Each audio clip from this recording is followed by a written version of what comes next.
y tratar de entender en realidad todo este tema que nos agobia en muchos casos. Muchos de esos problemas son bastante serios, o sea, no solamente el tema de la contaminación, ¿no? Digamos, ambiental, sino que involucra problemas muy complejos. O sea, ¿no?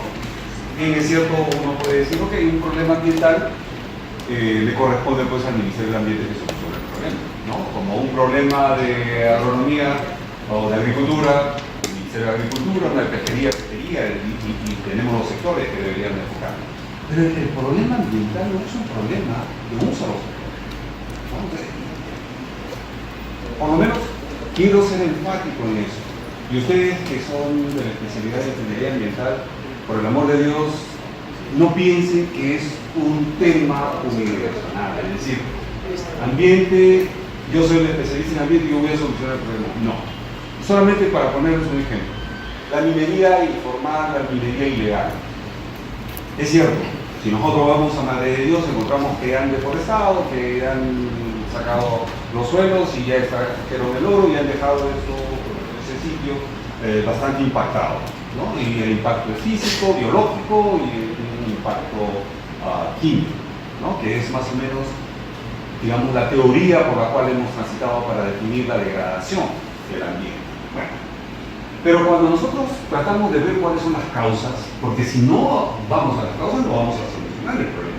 Porque no consiste en que un sector vaya como bombero poniendo plantas donde las sacaron o poniendo suelos donde los sacaron. No, hay que ir a las causas para que el problema no se vuelva a presentar. Esa es la solución correcta, ¿no? Entonces, cuando comenzamos a ver el tema de la minería informal y legal, encontramos que muchos mineros provienen de la agricultura, son agricultores, son ganaderos, ¿no? Y que ya económicamente no les rinde esa actividad, no puede sostenerse con una economía rural que les permita mantenerse y mantener su familia, y entonces se ven empujados a tener que ser una minería informal, una minería legal, ¿no? Donde no hay presencia del Estado, ahí se meten, ¿no? Y comienzan a desarrollar esta actividad. Entonces, ese problema no es un problema de dinero, es un problema social. Y un problema social de personas que están dedicadas o que nacieron y tienen todo un historial dedicados a otra actividad totalmente diferente, ¿no? Y que, bueno, en el transcurso del tiempo han ido aprendiendo a hacer un proceso, ¿no? De cómo obtener el oro, ¿no? Entonces, ellos han ido haciendo toda una serie de acciones que más o menos se le ha acomodado y ya se quedaron con eso, lo transmitieron a los demás y mucha gente ha comenzado a entrar a hacer esa actividad. Entonces, si yo voy y lo formalizo como se pretende hacer, digamos, las autoridades, eso no es la solución, porque voy a tener más gente que va a venir, mientras no solucione el problema de la agricultura y el problema de la ganadería, ¿no? Y si en la sesión anterior vimos que no tenemos muchos suelos agrícolas y se está haciendo agricultura sobre suelos o tierras que no tienen agricultura agrícola. Es decir, ya de por sí tienen un bajo rendimiento. Más aún cuando no tienen crédito, entonces su rendimiento va a ser menor. No están ligados al comercio porque tampoco hay un incentivo de parte de las autoridades por unir a todos estos pequeños agricultores, como lo hace Colombia, por ejemplo, con el café Juan Valdez, que no necesita ser grande latifundio, sino agarrar a todos los pequeños productores, los ha unido y les ha dicho, todos me producen un café de esta naturaleza. Y esta es el café bandera que vamos a sacarlo al mercado internacional. Ahora lo tenemos acá, Juan Valdez lo tenemos en Lima, ¿no? Buen café. Y sin embargo se sigue trabajando con los pequeños agricultores. ¿Por qué? Porque hay mucha heurística en las autoridades de Colombia.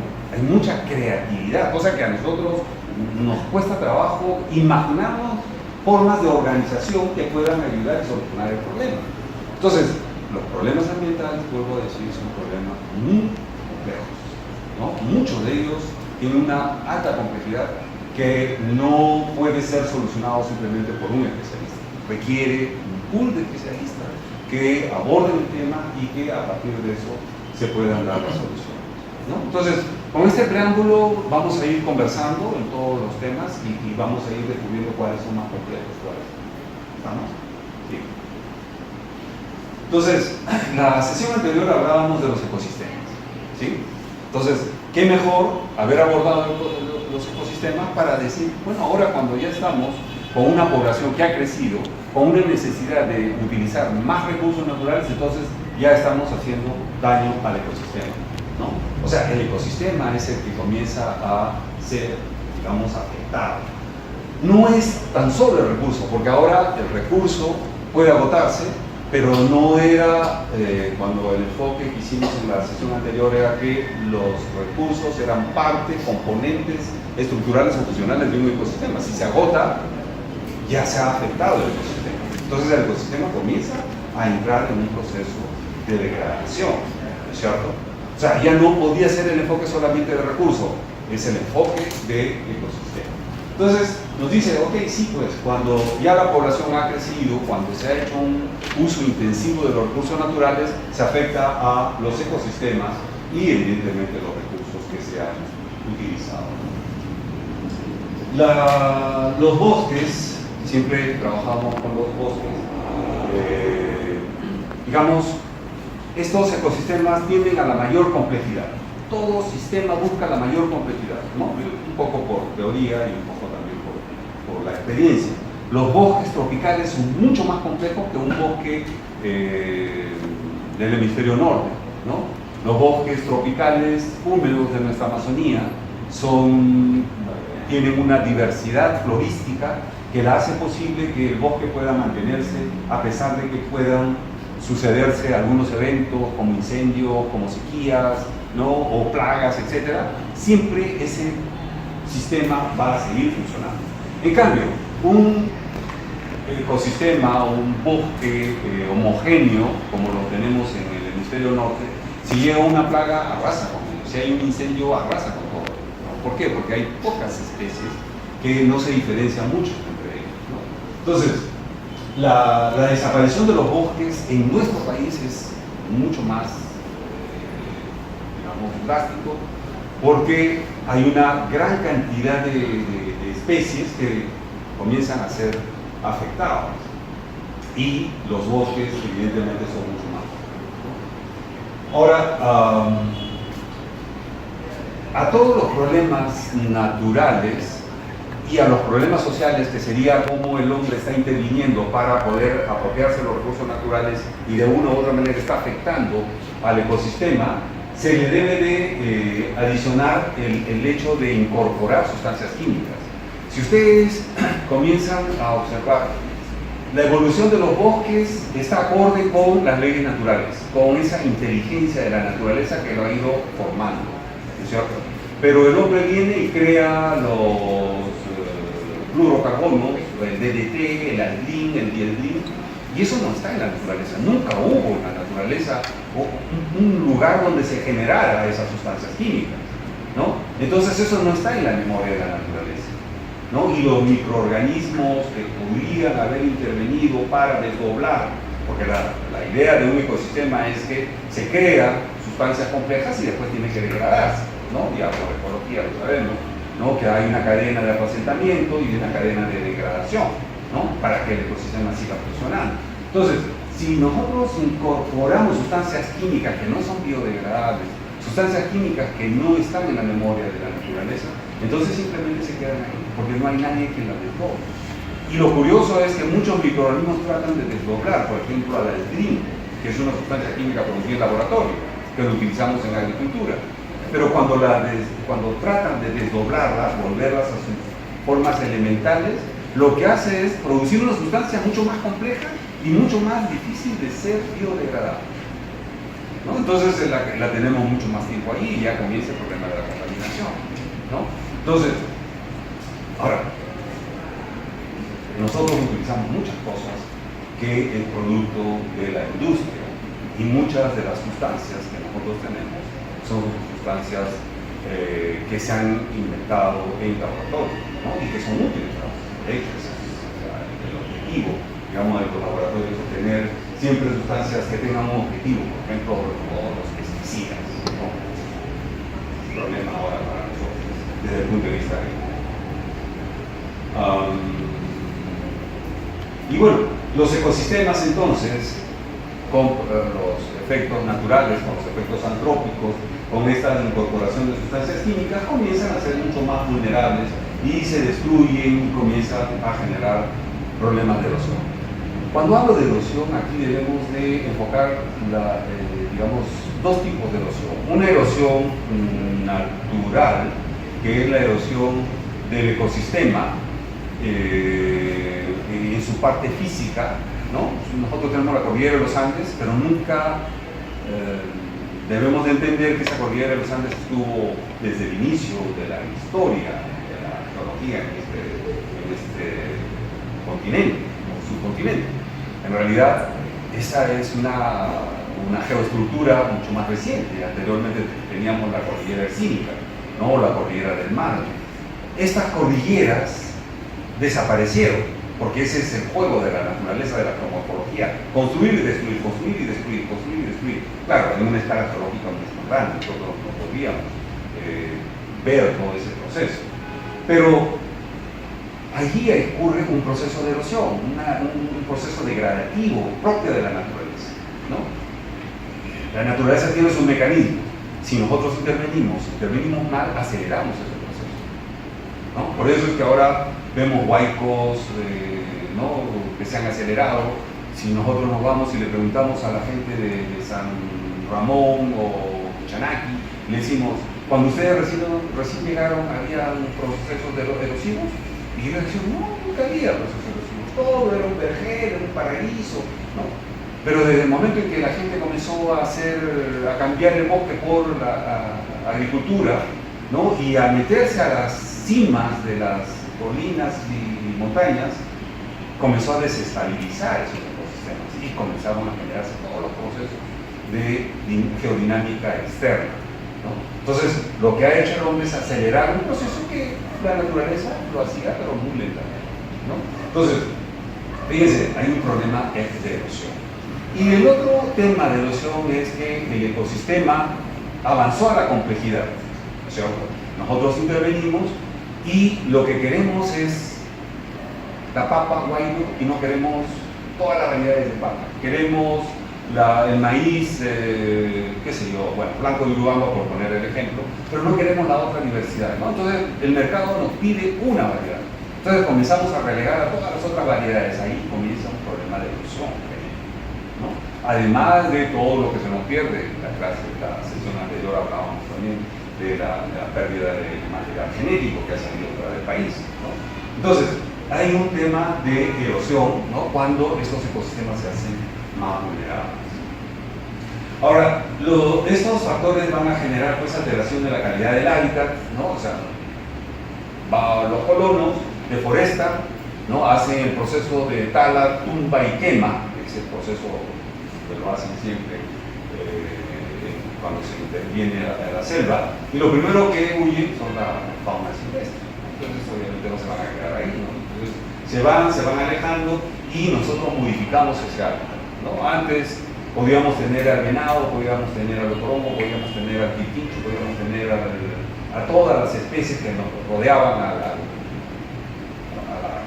casa, ¿no?, los colonos. Sin embargo, cada vez que nosotros avanzamos en hacer la agricultura o las actividades antrópicas, vamos cambiando ese hábitat y por lo tanto va desapareciendo la fauna, ¿no? Y muchas especies también desaparecen. Ahora, los problemas ambientales debemos de enfocarlo también como problemas que afectan el suelo, afectan el agua, afectan la cobertura vegetal, ¿no?, el aire y obviamente los componentes vivos de esos ecosistemas.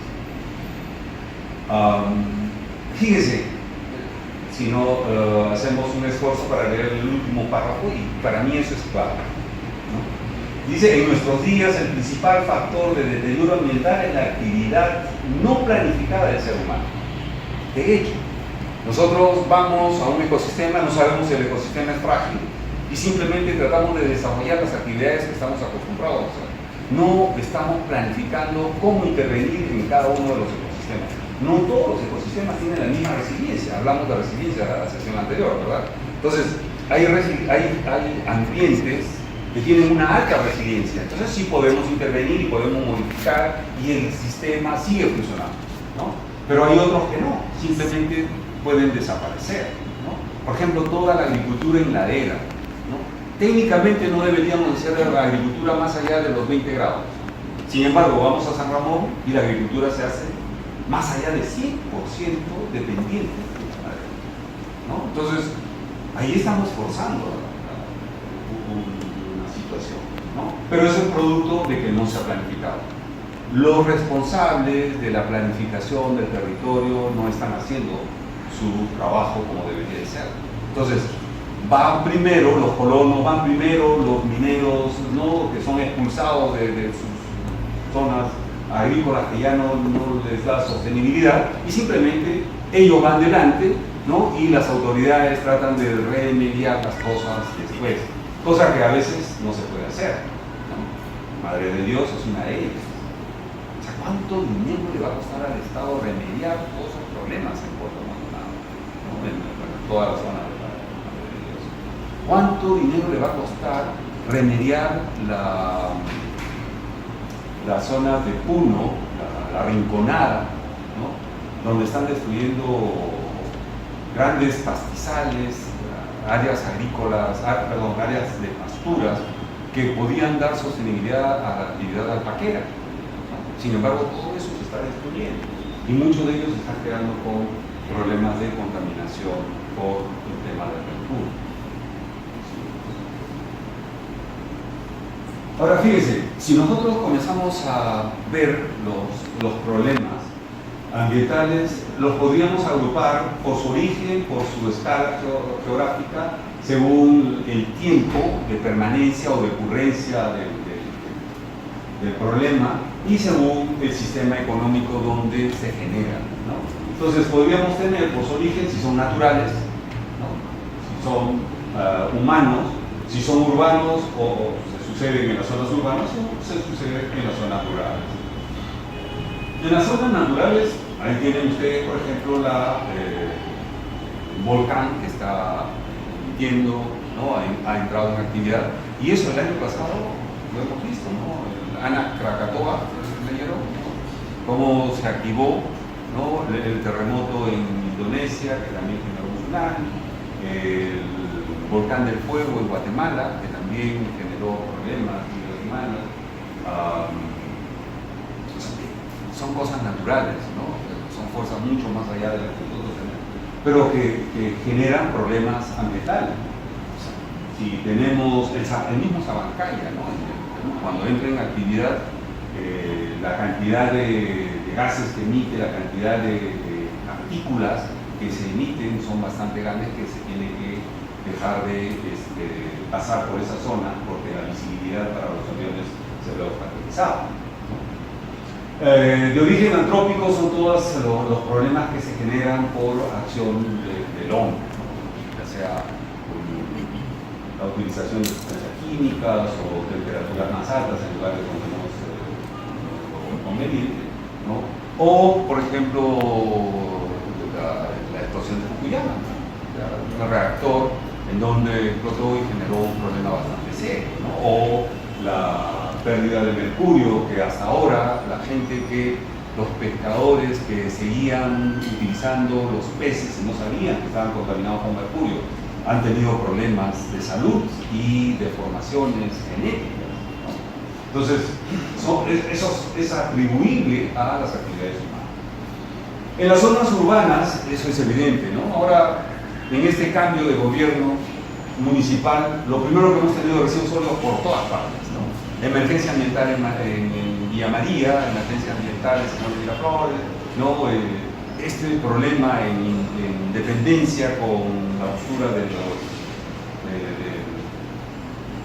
las aguas servidas y el afloramiento, son problemas ambientales. Es un problema urbano, un problema que está sucediendo porque no sabemos manejar un espacio urbano. En realidad todo esto es previsible, ¿no? Es cierto que no sabemos en qué momento puede suceder, pero para eso está pues todo el tema de la gestión de riesgos. O sea, ¿para qué llevamos los cursos de gestión de riesgos? ¿Para qué se hace tanto esfuerzo para tener digamos, este movimiento a nivel mundial de la gestión de riesgo, ¿no? Pero sin embargo a nosotros nos sorprende todo. Y en la parte rural también tenemos muchos problemas que tienen que ver con la liberación de sustancias químicas. Cada vez que nosotros tenemos residuos, lo primero que hacemos es llevarlo fuera de la ciudad. ¿Y a dónde lo depositamos? En la zona rural, ¿no? Y ahí ya y basta. Limpiamos la ciudad, pero toda la basura la dejamos en la zona rural. La zona rural no está vacía. En la zona rural existen poblaciones, existen actividades económicas primarias, existen recursos naturales, y simplemente para nosotros es ir y botar las cosas. Fíjense, la vez pasada cuando con la universidad hicimos un trabajo en Chacayán, la comunidad de Chacayán, en el Espíritu Santo, en Cerro de Pasco, en las alturas de Cerro de Pasco, nos dimos una vuelta para la naciente del Guayaga, por ahí nace el Guayaga, comenzamos a bajar, un paisaje bellísimo, pero comenzamos a ver que todos los árboles que digamos iban hacia el agua, ¿no? Que digamos crecían en la faja marginal de las quebradas del río y estaban en contacto con el agua, estaban llenas de bolsas de plástico. O sea, era como si tuviéramos árboles de Navidad, ¿no? Pero con bolsas de plástico. O sea, fíjense, la naciente del Guayaga ya tenían problemas, porque para ellos era más fácil tirar la basura y que el río se encargara de dispersar la basura, ¿no? Pero muchos de esos materiales se quedaban en las zonas rurales. Según la escala geográfica podríamos tener locales, puede ser en un municipio, regionales que pueden ser, digamos, en un ámbito mucho más amplio, por ejemplo, el río, la represa de Pamayo, ¿no? Que está en comunicación con el río San Juan, que ya está contaminado, y de ahí nace el río Mantaro ya contaminado. Y el río Mantaro pasa por Pasco, Junín, Ayacucho, ¿no? Y se va para alimentar el río de la Selva. Es decir, es un problema ya regional, es un problema local, ¿no? Y problemas globales cuando tenemos, por ejemplo, que todos los países están liberando GI, ¿no? Gases de efecto invernadero, y tenemos problemas de efecto invernadero, problemas de adelgazamiento de la capa de ozono, y ya pues eso es un problema global, ¿no? Por eso es que se reúnen los países y toman acuerdos para poder reducir, todos excepto Estados Unidos, ¿no? Que no quiere hacerlo, y ahora tenemos a Bolsonaro, presidente de Brasil, que también se va a retirar del Acuerdo de París, y para ellos pues, es un problema, eso es un cuento chino, ¿no? Sin embargo, son problemas que ahora, por ejemplo, el cambio climático lo va a sufrir Estados Unidos, que se espera menos 48 grados centígrados o Celsius de temperatura. Imagínense, van a estar semicongelados, pero ojalá sea Trump el que se congele, ¿no? Y crea y pueda creer que en realidad es un problema global. Según la escala temporal puede ser de corta duración o puede ser ya permanente, irreversible. De corta duración, por ejemplo, puede ser un huracán que viene por lo natural, ¿no? Tiene sus meses, digamos, de gestación, aparece, hace los estragos y después desaparece. Ya nos dejó el daño, ¿no? Pero no es permanente. Pero la desertización sí es permanente, ¿no? Y puede ser irreversible, ¿no? Entonces, habría que ver cuál es la tendencia de esos problemas para poder poner, digamos, coto, digamos, a los mecanismos que están produciendo eso. Y luego, según el sistema económico, podríamos tener digamos, problemas ambientales en países desarrollados con una economía muy pujante, muy grande, y en países subdesarrollados. Si nosotros vemos, por ejemplo, un terremoto que suceda en Estados Unidos o un terremoto en Haití, ¿no? Las cosas son diametralmente. Los daños y los tiempos para reparación van a ser totalmente diferentes, ¿no? Y no tenemos que irnos a Haití, vayamos a Pisco. Hasta ahora no remediamos los problemas del terremoto de Pisco, ¿no? O sea, donde se sucedan también los problemas ambientales implica, ¿no?, en los aspectos económicos de esa comunidad para poder afrontar. En los espacios rurales tenemos, para ir entrando y decantando, la deforestación, la desertización, la contaminación de las aguas, la contaminación de los suelos, la contaminación del aire, el sobrepastoreo. Curiosamente, tenemos el Perú, después de tierras forestales, tiene tierras de pastoreo, ¿no? Tierras de protección y muy poco tierras que son productivas. Pero fíjense, tenemos problemas de sobrepastoreo, ¿no? Porque no manejamos muy bien nuestro ganado en las zonas altoandinas, porque no hemos tecnificado a los ganaderos, porque no hemos desarrollado tecnología ni conocimiento sobre nuestros pastos, ni en el, bueno, el mejoramiento genético sí se desarrolló, pero no es que yo mejore la alpaca por la alpaca y no le mejore los alimentos. O sea, ¿qué hago teniendo una alpaca que me va a producir más fibra de mejor calidad y no tengo cómo alimentarla? O sea, ni todo el esfuerzo se fue al agua, ¿no? Porque la base para mantener esa población debería ser el tener los pastos adecuados. En las zonas urbanas, contaminación de la atmósfera, la contaminación acústica, y eso de la contaminación acústica en Lima, pues es el paraíso, hay que ir muy lejos, ¿no? O sea, entramos al centro de Lima y ya no podemos hablar, porque todo el mundo está con la bocina, encima, si vamos a ciertos lugares, sacan sus patafónicos a la calle y arman sus fiestas, ¿no? Y bueno. Contaminación de las napas freáticas, ese es un problema bastante serio. Contaminación de los cursos de agua, ¿no? El hacinamiento de las ciudades y eliminación de los espacios verdes.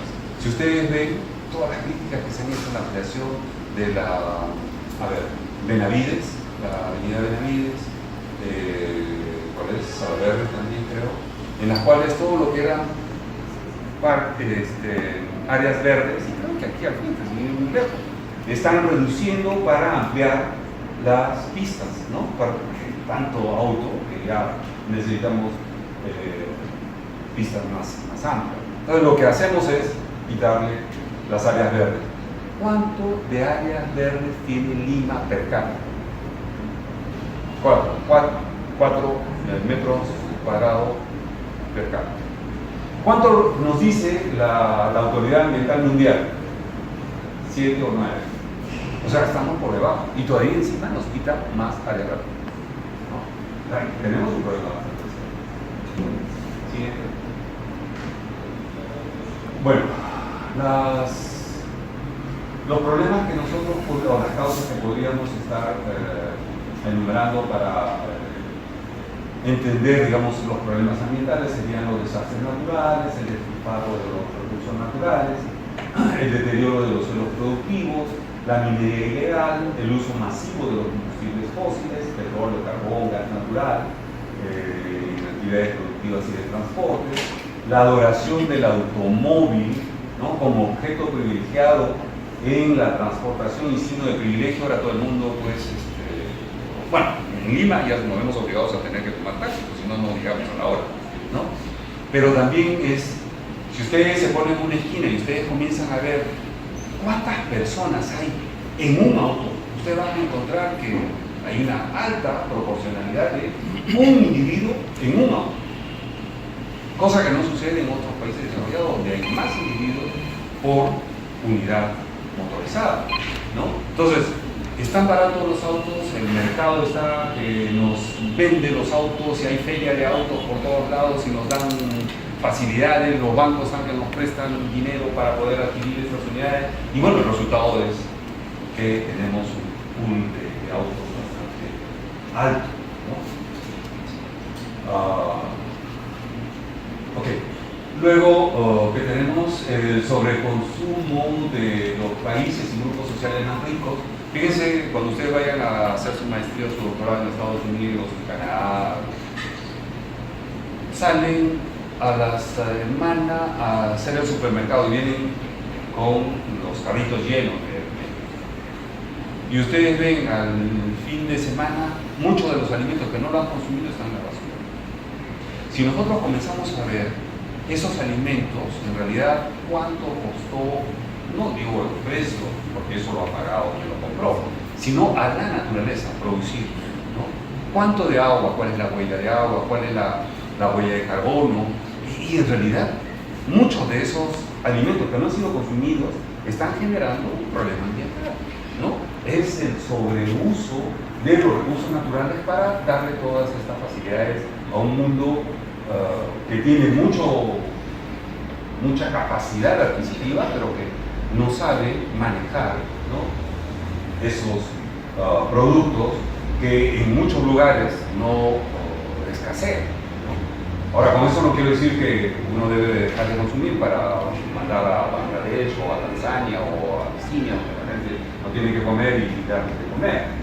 No, lo que pasa es que polarizamos tanto, ¿no?, esta actividad y estos beneficios, que dejamos a una población sin mayor acceso y los obligamos a tener que utilizar más recursos. Es decir, si por hectárea producen 4 toneladas de papa, ¿no?, y ellos necesitan 5 toneladas o 6 toneladas de papa, se ven obligados a tener que abrir otra hectárea más y otra hectárea más y otra hectárea más, y eso implica reducir los bosques o ampliar, digamos, las áreas de cultivo, ¿no? Entonces, en consecuencia, estamos afectando.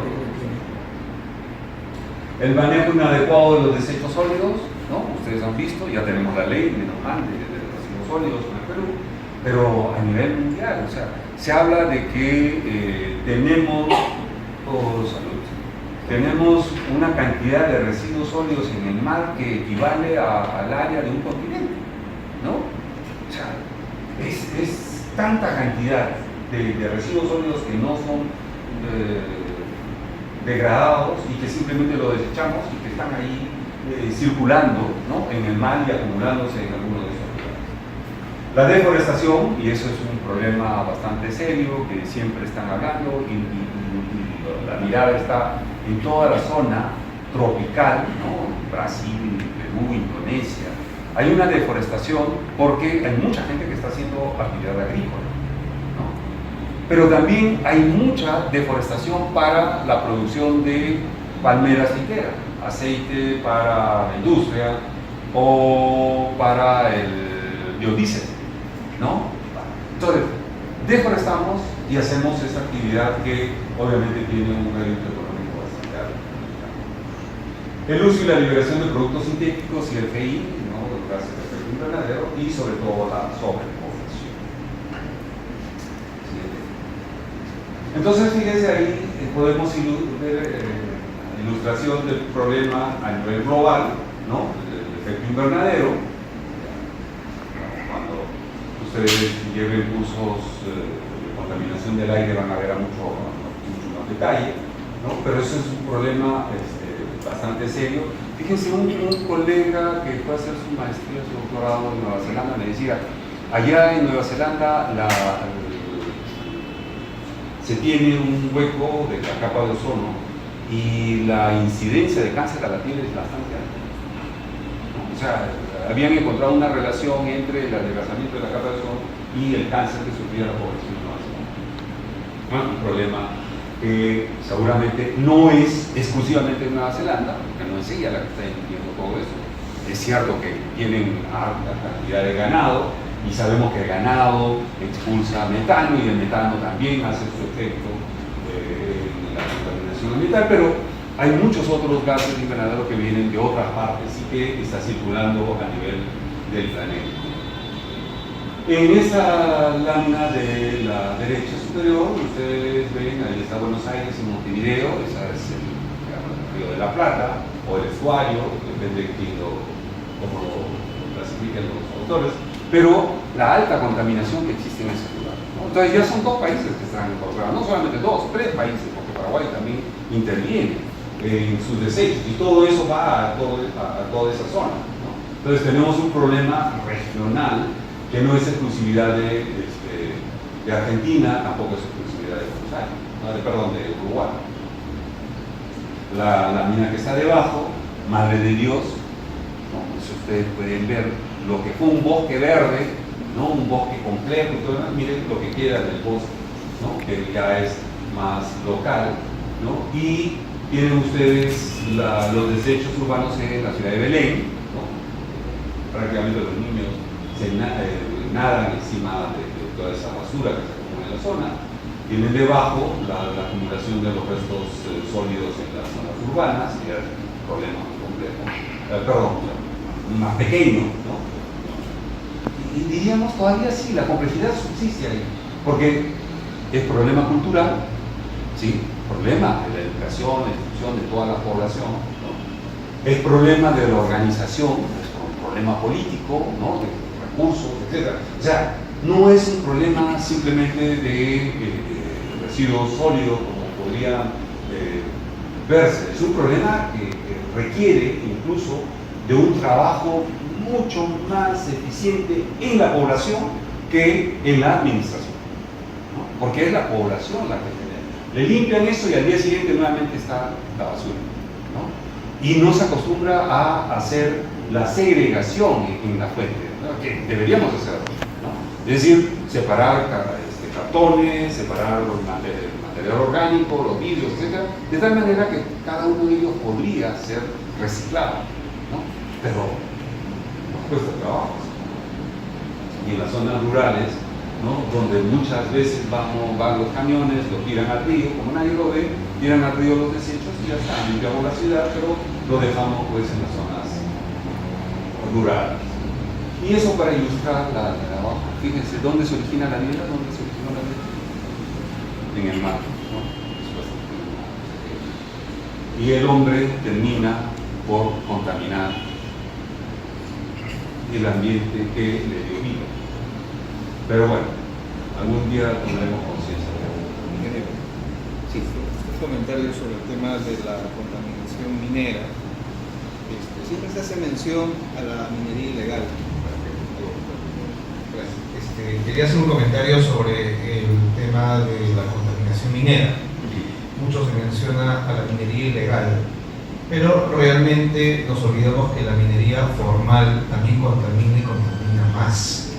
Entonces, no debemos olvidar eso porque como que está esa cuestión siempre, ¿no? Y en la mayor parte de disertaciones que se tocan sobre la minería siempre se oculta la minería formal. Y no olvidemos los diversos problemas que hay justamente por quitar ese aporte que tienen las grandes empresas en el país, pero que sin embargo tratamos de no ventilarlo, ¿no? Incluso le comento con el tema de la minería ilegal, porque eso viene de varios años. Yo en el año 2003-2004 trabajé en el Congreso de la República como técnico de despacho. Y en aquella oportunidad tomé conocimiento que el congresista tenía inversiones en dragas, ¿no? En las zonas de la selva, y no solamente tenía una, dos, tenía varias. Pero no estaba su nombre, no estaba el nombre de terceros. Entonces simplemente con una llamada telefónica siempre preguntaba cómo iba el negocio, ¿no? Cómo iban los business, ¿no? Entonces la realidad del por qué la minería ilegal avanza es porque gran parte de la infraestructura les pertenece a los altos funcionarios del gobierno, les pertenece a los congresistas, les pertenece a la gente del Ejecutivo. Por eso es que no se hace nada, porque si hubiera voluntad política, simplemente la minería ilegal, ¿no? Tan devastadora que es, debería ser tratada como un tema en mi parecer, como un tema de invasión extranjera. Para eso tenemos un ejército. Y simplemente puede entrar y arrasar con lo que hay, simplemente destruirlo de manera inmediata y se acabó. Pero no se hace eso porque justamente las inversiones que hay ahí le pertenecen a dueños y son gente que está en el gobierno. Se lo digo eso por primera fuente. Yo he visto eso y he escuchado. Entonces, por eso es que hasta el día de hoy no se soluciona ese tema y simplemente se toman fotos y dicen, miren que la selva está así, ¿no? Pero vamos a ver quiénes son los dueños. Bueno, eso era lo que quería contribuir con el comentario y bueno, pues ver ese asunto, ¿no?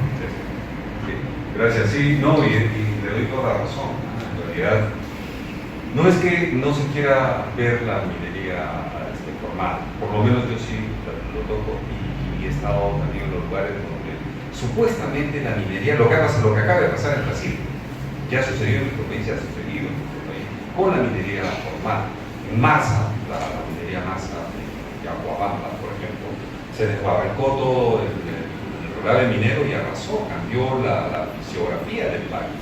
Hubo muertos, desaparición de tierras agrícolas y todo lo demás. O sea, eso, claro, no sale en los periódicos, no se ventila, pero sí sucede, ¿no? Y respecto a lo de la minería informal y legal, sí, totalmente de acuerdo. Fíjense, por eso yo digo, no solucionemos el problema allá, solucionemos acá en Lima. Aquí el oro, yo, o sea, no tengo todas las evidencias, pero el oro debe circular por la capital, ¿no? Y salir por otro lado. No sale simplemente por las fronteras. Eso circula allá. Y eso por una sencilla razón. Estuve en Puno, en el aeropuerto de Puno, cuando hubo un asalto, bombas lacrimógenas, estaban asaltando todo digamos, el cargamento de oro que se venía libre. O sea, ¿de dónde venía ese oro? En Puno. ¿Solamente de la minería formal? ¿O venía de la minería informal? Viene de Madre de Dios, ¿no? Entonces yo digo, habría que, por lo que usted dice, ¿no? Habría que controlar en las altas esferas, ¿no? Porque cuando hacen una interdicción, y eso me acuerdo cuando el ministro Brack venía renegando, no, pues es la puerta cerrada, y sin embargo cuando se va a hacer la interdicción, ya la gente sabe que se va a hacer la interdicción. Entonces, obviamente, es a ese nivel. Y además cuando no se habla, cuando no se habla que la minería formal también contamina, es porque hay un cuidado del expositor de no mostrarse públicamente que es una persona que apunta o señala con el dedo que la minería formal también contamina, porque puede perder, pues, ¿no?, un contrato, un negocio, una oportunidad de que lo llamen de la empresa. Entonces, por eso no se menciona. Se lo digo claramente, yo vengo de la Facultad de Derecho y allá de alguna manera se tiene una perspectiva de la realidad de manera diferente a lo que se plantea, ¿no? Bueno, eso es lo que lo pongo. Bueno, menos mal estamos en la universidad hay libertad, ¿no? Aquí deberíamos de hacer ese ejercicio de libertad y decir las cosas tal como son. Porque si no, no solucionamos el problema. Bueno, tienen ustedes un problema ambiental temporal, como un tornado, la desertización, ¿no?, que es un problema ya irreversible, un problema urbano con todas las industrias que están liberando las invernaderos, ¿no?, y un problema más local, más reducido, ¿no?, como el caso de la contaminación del río. Ahora fíjese, cuando hablamos de problemas ambientales y hablamos de sitios contaminados, o sea, tratamos, y nos sucedió porque cuando teníamos un programa presupuestal para hacer remediación de suelos, decíamos, ¿qué remediación? Vamos a remediar que son suelos contaminados. La pregunta es, ¿todos los suelos están contaminados? Y cuando íbamos a muestrear los suelos, resulta que no había sustancias contaminantes. Entonces ese suelo, a pesar de que había sido removido y todo lo demás, estaba contaminado. ¿Qué categoría tenía? ¿Necesitaba ser remediado o se ha recuperado?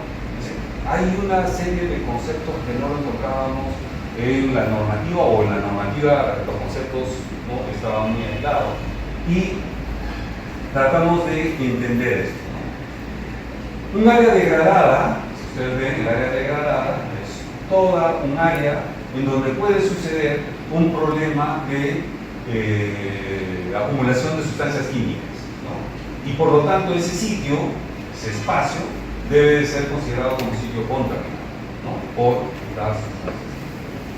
Pero si ese sitio no tiene sustancia química, pero sí ha sido removido o ha sido alterado físicamente, o ha habido una incorporación de una población microbiana, ¿no?, que en esa zona deberíamos de decir que el sitio está degradado pero no contaminado, ¿no? Entonces tenemos dos categorías: sitio contaminado y sitio no contaminado. ¿Para qué esta diferenciación? Para saber qué voy a hacer. O sea, si tengo un sitio contaminado, ya sé que tiene mercurio, tiene cadmio, tiene plomo, tiene arsénico. Entonces, lo que tengo que hacer es una técnica para remediar, quitar, disminuir debajo del ecasuelo, debajo del límite máximo permisible. Pero los sitios que no están contaminados y que solamente hay una alteración física, lo que puedo hacer es una técnica de recuperar la condición física, ¿no? Entonces, son cosas diferentes, pero eso es importantísimo porque me ahorra esfuerzo. La tecnología que voy a aplicar es la idónea, ¿no? Y los recursos económicos pueden ser mejor distribuidos. O sea, no voy a darle dinero para que me hagan una remediación, solo que no necesitan remediación, ¿no? Entonces, lo que quiero es llamarle la atención de que los conceptos es importante que lo manejen, ¿no? ¿Qué cosa es un sitio degradado? ¿Qué es un problema ambiental? ¿Qué cosa es un sitio no degradado? ¿Qué cosa es restauración ambiental? ¿Qué cosa es rehabilitación? ¿No? Son conceptos que lo van a encontrar ustedes, pero reúnen a todos los especialistas y díganle, ok, vamos a ver qué conceptos están manejando y que cada uno de ellos defina y vamos a encontrar que tienen definiciones totalmente diferentes, ¿no? ¿De dónde debe salir ese conocimiento? De las universidades, ¿no? Aquí la academia es la que debería de dar todos esos conocimientos y ponérselo a los tomadores de decisiones, que son los ministerios, las autoridades, ¿no? Que tienen esa responsabilidad de sacar normativa. Pero no le vamos a pedir a ellos que hagan las definiciones, porque no están en el momento de hacer definiciones, ellos están en el momento de tomar decisiones, ¿no? Ok, entonces esto para ir, ¿no?, de todo lo que venimos hablando, ir aterrizando sobre la importancia del manejo de las cuestiones, ¿no?, de las definiciones de las cuestiones conceptuales. Por ejemplo, la parte física, ¿no?, el tema de la erosión de los suelos agrícolas, ¿no?, el tema del apisonamiento que se hace sobre muchos suelos agrícolas por el tránsito de vehículos, ¿no? Entonces todo eso genera un problema en la capacidad y en la calidad del recurso, en este caso el recurso suelo, ¿no? Una gota de lluvia en las dos vistas intermedias, una gota de lluvia que cae genera un efecto splash, un efecto de destrucción de la estructura del suelo y se destruye esta estructura y en consecuencia se genera todo un problema de falta de infiltración, anoxia, aumento de la correntía superficial, erosión superficial, etc. Y a la parte de abajo encontramos que si nosotros no vemos también digamos, el subsuelo, podríamos, y eso es en Perú, en mucha parte de la Sierra de Perú, encontramos que los terrenos agrícolas se van rompiendo, se van sentando y van formando bloques, ¿no? Entonces todo lo que podía ser mecanizado, ¿no?, ahora ya es imposible de hacer, ¿no? Entonces hay un problema muy serio. ¿Pero que está contaminado? No, es un problema más físico. La solución puede ser mucho más rápida, ¿no? Y deberíamos de entrar, o sea, el gasto no debería de ser tan fuerte, ¿no?, para poder darle solución a este problema. Lo que es más, deberíamos de empoderar a la población para que ya ellos vayan haciendo el trabajo, ¿no?, de recuperación. Pero fíjense, si vemos el origen del contaminante puede ser natural, como bacterias, virus, hongos, como radiaciones, o puede ser antropogénico, como plomo, CO2, calor, radiaciones, o puede ser el xenobiótico, ¿no?, o sea, que no existen en la naturaleza. Y es eso lo que, digamos, preocupa más, ¿no? Los clorofluorocarbonos, los DDT o los detergentes, ¿no?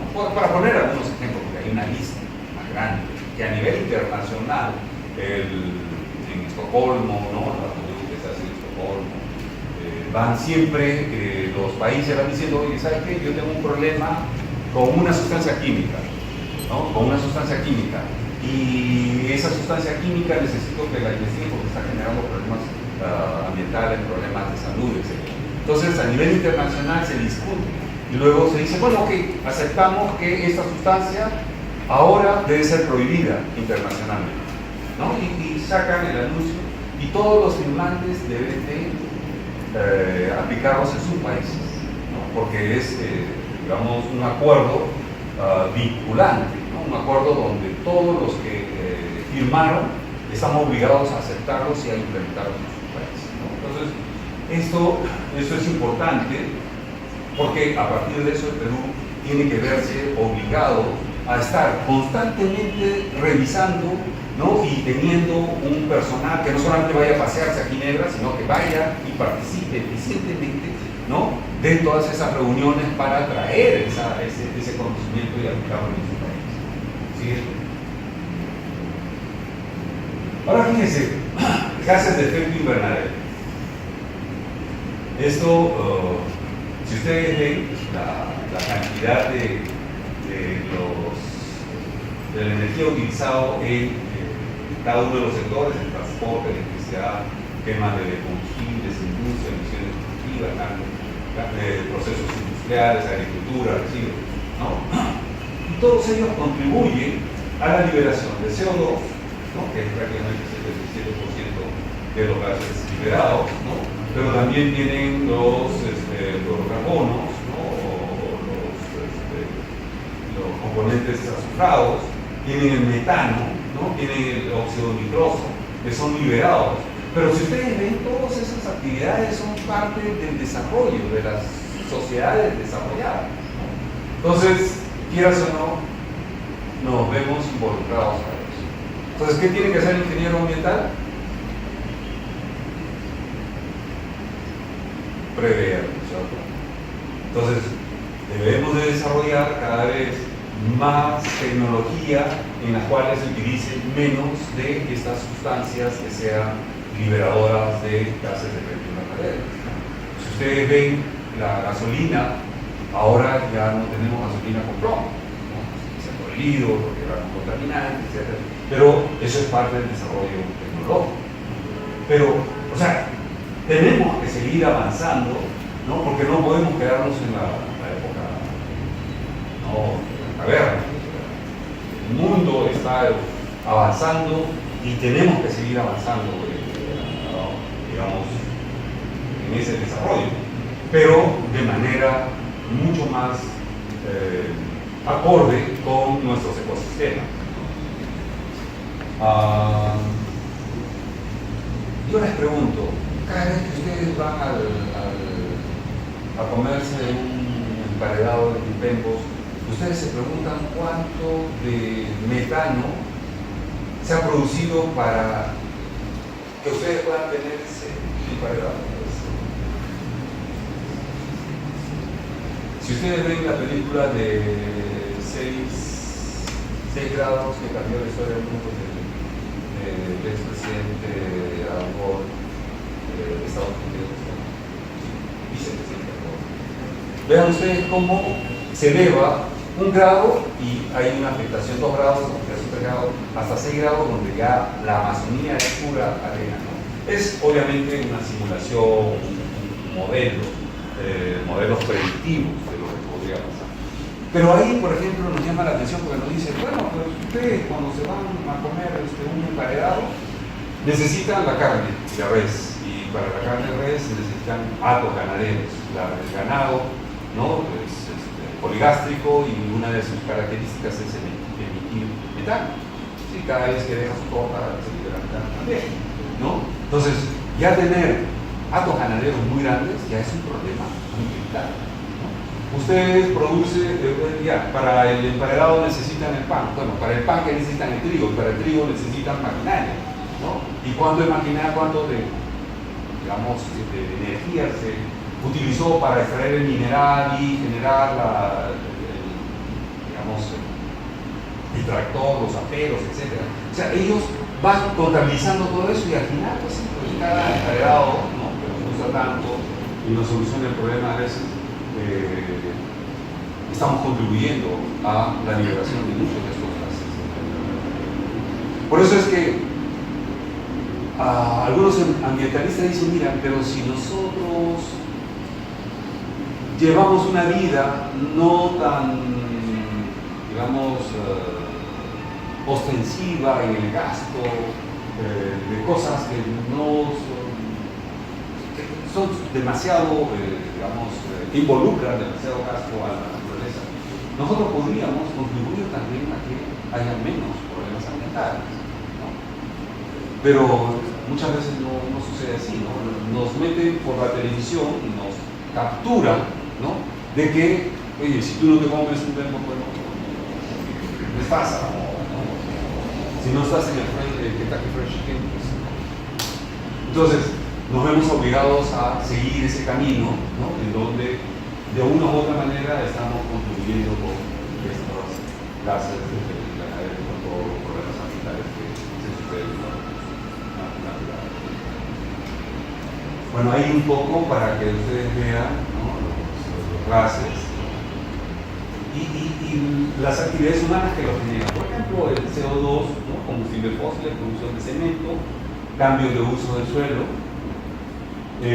metano, combustión de fósiles, los arrozales, es decir, todos los cultivos que se hacen con inundación, ¿no? Como se produce anoxia, entonces la materia orgánica, en vez de convertirse en humus, ¿no? Que es una sustancia de alto peso molecular que se produce con la presencia de oxígeno, ahora más bien cambia, se acidifica primero el ambiente y se genera el metano, ¿no?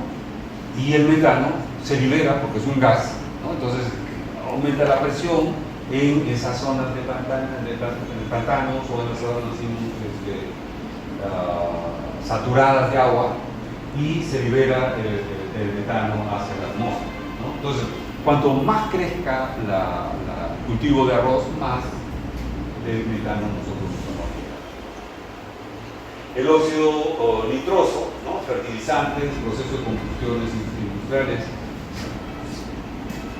Para tener una actividad agrícola rentable, actualmente se tiene que utilizar fertilizantes, salvo que hagamos una agricultura orgánica, ¿no? Pero una agricultura orgánica no podría dar sostenibilidad a un mercado, ¿no? Entonces solamente son sectores, ¿no? Son sectores que están preocupados, que pueden pagar un poco más por una papa orgánica, una verdura orgánica, ¿no? Una fruta orgánica, una gallina orgánica, ¿no? Pero no hay pues una gran producción para dar al mercado de estos productos. Y bueno, tienen ustedes ahí la relación, los cloroformos que se generan con la actividad eléctrica y los refrigerantes, el 1,1-fluorocarbono, que son procesos industriales, ¿qué más tenemos? El trabajo por metano, la producción de aluminio, en la fábrica de aluminio, el hexafluoroetano, también la producción de aluminio, ¿no? Y los fluidos dieléctricos en los compuestos de azufre. Y fíjense ahí, tienen la relación del potencial de calentamiento. O sea, uno de ellos son mucho más peligrosos que los otros en la liberación de estas sustancias para generar el calentamiento también de la atmósfera. Pero lo importante es ver cuáles son las técnicas, hacer los controles debidos, las industrias que se ven obligadas a utilizar ellos, bueno, echarle más ojo, de saber dónde dejan esos residuos, ¿no? En el caso de los eléctricos, por ejemplo, sabían que eran peligrosos y ellos los tenían abandonados. Con el Ministerio del Ambiente se hizo un convenio internacional y se pudo, y con las empresas privadas se pudo trabajar todos esos materiales que estaban acumulados, ¿no? Y que eran una bomba de tiempo, ¿no? Para la contaminación del suelo, la contaminación atmosférica. Pero bueno, necesitamos mucha más actividad en ese sector, ¿sí? Y ahora fíjense, si vemos la contaminación no es actual, no es solamente digamos, asociada a la revolución industrial. En realidad, desde que el hombre comienza a descubrir los metales, ya comienza a generar un problema de contaminación. Y yo iría más allá, ¿no? O sea, la modificación, los problemas ambientales pueden venir desde que el hombre descubrió la agricultura, ¿no? Cuando ustedes se vayan a Italia y vayan al norte de Florencia, ustedes van a encontrar un pueblo etrusco, ¿no?, que está en la parte de una colina y tiene toda una ladera. Esa ladera era un bosque que en la época de los etruscos ya lo deforestaron, vinieron los romanos, se asentaron ahí, terminaron en esa zona, ¿no?, y terminaron de destruirlo. Fíjense, el problema de erosión viene desde esa época, ¿no? Desde esa época viene el problema de erosión y la naturaleza le cuesta trabajo poner, ¿no?, regenerar plantas que copien a ese sitio, que en otros lugares puede ser mucho más rápido, pero sin embargo ahí la erosión todavía continúa y ya llegó a la ciudad. Es decir, ustedes pueden estar caminando en una vereda y ahí ya tienen el problema de la erosión de esa vereda. Y eso, digamos, porque obviamente necesitaban la leña, necesitaban la madera, etc. Y ya mejoraron bien. Si ustedes van bueno, no van a poder ir, pero a Babilonia, a esos lugares donde se desarrolló la agricultura, en esa zona, ya en la época de los babilonios y los acadios, se generó la salinización de los suelos. Fíjense, y hasta esta época todavía esos suelos están salinizados, ¿no? O sea, ¿por qué? Obviamente ellos no sabían el problema de salinización, utilizaron el agua, irrigaron, cogieron áreas de origen marino, ¿no?, le pusieron agua y solubilizaron todo eso y generaron un problema de contaminación, ¿saben? Pero entonces ustedes pueden ver la edad, ¿no?, en años de la contaminación que nos viene siguiendo desde que nosotros hemos generado un desarrollo cultural. Y tiene sus picos, ¿no?, sus picos más altos digamos, en esos desarrollos también de estas culturas, el imperio islámico, tienen el imperio romano, tienen la edad de bronce, ¿no?, que son los picos altos de este desarrollo de la metalurgia y la naturaleza. Tienen ustedes también la evolución de los principales contaminantes, ¿no?, los metales pesados, los hidrocarburos aromáticos y policíclicos, tienen las cenizas, tienen los derivados del petróleo, tienen el PVC, tienen el DDT, el lindano y los radioactivos artificiales. La pregunta es, ¿saben y conocen ustedes cuánto de residuos radiactivos tenemos de los celulares que los desechamos y cambiamos por otro más moderno? Todos esos residuos son contaminantes, ¿no? Y es una preocupación. O sea, hay, digamos, a nivel internacional, toda una corriente para que la población tome conciencia de que estos aparatitos, que es signo de la modernidad, ¿no?, y que cada vez lo vamos cambiando conforme nos dan dando mejores utilidades, eso genera un problema ambiental y va a generar un problema ambiental.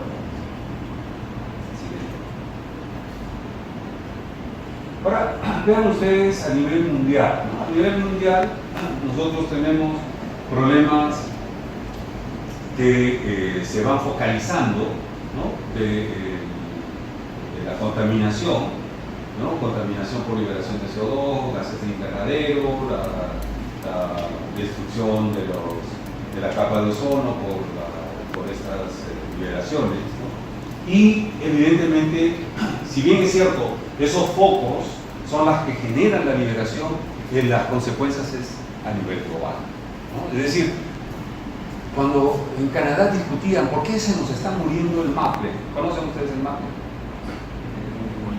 El árbol, digamos, que es representativo de Canadá, ¿no? El escudo nos ven una hojita, ¿no? Esa es la hoja del maple. ¿Y qué es el maple? Es un árbol que hace toda su fotosíntesis y produce miel, por eso hablamos de la miel del maple, ¿no? Y entonces es toda una actividad lucrativa, ¿no? Y tanto así que cuando ustedes vayan a las cabañas de miel de maple, ustedes van a encontrar las plantaciones de maple y con catéteres que le ponen a los árboles donde succionan la savia, ¿no? Y todo eso va a la cabaña, ahí llega toda esa savia, las espesan, ¿no? Como quitan el agua, las espesan y sale la miel que nos venden, ¿no? La miel de mar. Entonces todo eso estaba trabajado y comenzaron a morirse. Entonces hicieron análisis de plagas, de enfermedades, analizaron el suelo, analizaron el aire, analizaron la radiación y nunca daban con el problema. Hasta que alguien comenzó a ver de manera mucho más global y coincidía con todos los gases que venían de Estados Unidos, de las industrias, y llegaba a las plantaciones del mar. Y obviamente esos gases generaban cambios, ¿no?, en toda la fisiología de los árboles, y los árboles comenzaban a morir con una enfermedad que le llamaron, entre comillas, muerte regresiva, ¿no? Entonces tenía problemas serios. ¿Por qué? Porque evidentemente los gases no respetan fronteras, ¿no? O sea, se dispersan, ¿no?, y comienzan ya a afectar a otros ambientes. Fíjense, no vayamos allá, vayamos a Oaxaca, en Puno. Nosotros tenemos ahí la frontera peruana-boliviana, y sin embargo el río Suchet viene, nace en Bolivia, entra al Perú, vuelve a salir, se va a Bolivia y luego vuelve a entrar y ya queda el territorio peruano. Y ahí tiene la actividad minera, ¿no? Entonces, todos los sedimentos, ¿no?, suspensión, llegan al río, entran. Nosotros no tenemos en esa zona minería, pero tenemos pasto, y así que toda esa agua inunda los pastos, deja una costra en los pastos, ¿no? Y vienen, por lo menos no se ha hecho un análisis más exhaustivo de los contaminantes, pero si de esos sedimentos queda en la superficie, malogra los pastos, malogra la actividad económica, ¿no?, y luego sale y nuevamente a Bolivia, recoge, ahí sí tenemos minería más abajo, ¿no?, y se combina para llevar el río.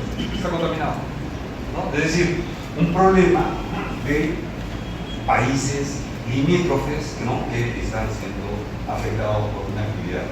Por eso es que ahora la Cancillería está reuniendo y se está incluyendo los problemas ambientales. ¿Para qué? Perú-Colombia vean el problema de la minería en la frontera.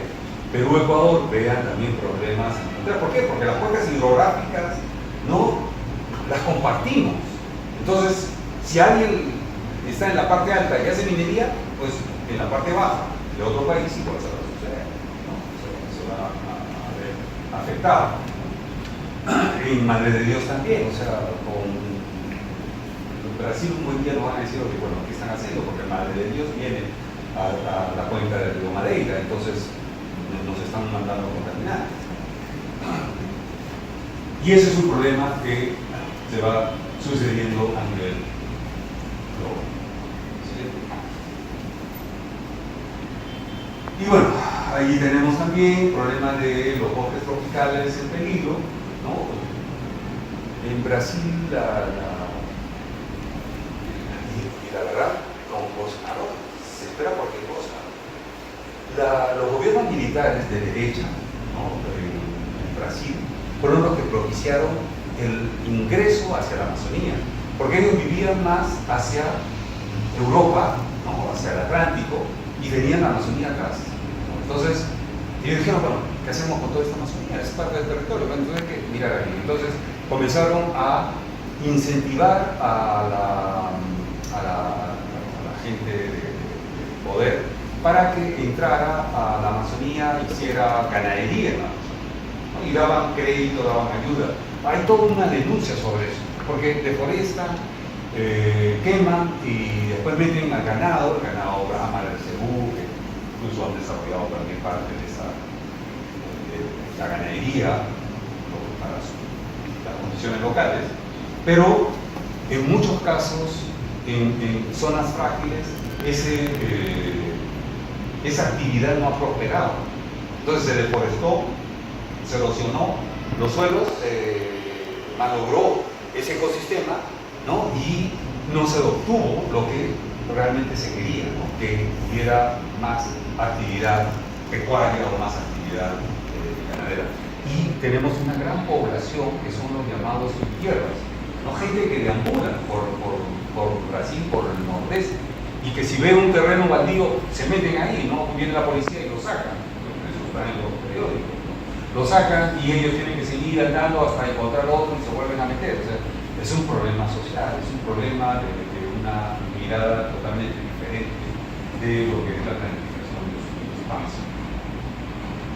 Bueno, ahí podemos tener el mapeado de los problemas ambientales ligados al uso de los ecosistemas, a la extracción de los recursos naturales. En una reunión con algunos asesores de petróleo, la verdad es que sorprende cómo cuando se quieren defender lo indefendible, se dicen cosas que ya uno es incapaz de decirlo. Si uno tiene una base científica, que uno escucha una barbaridad de esa naturaleza en un alto asesor, es como para cortarse la lengua.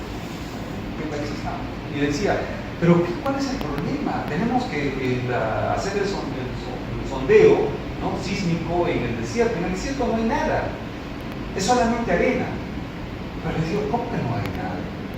Oiga, párese, arrodíllese, mire y usted va a ver animales, arañas, insectos, lagartos, todo lo demás, que viven en un ambiente árido, que están adaptados a lo que está. O sea, no es que no hay.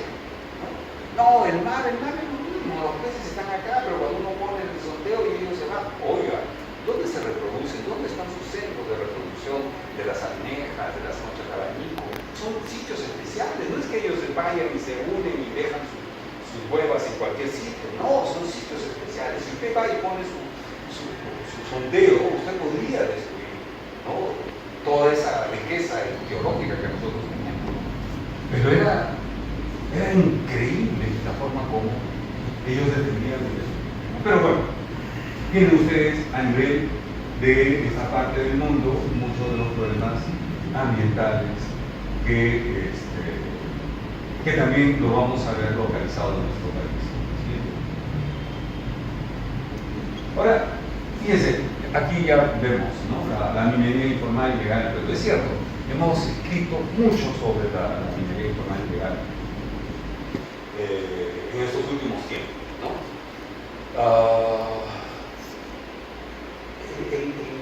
Hay muchas aristas en esta actividad,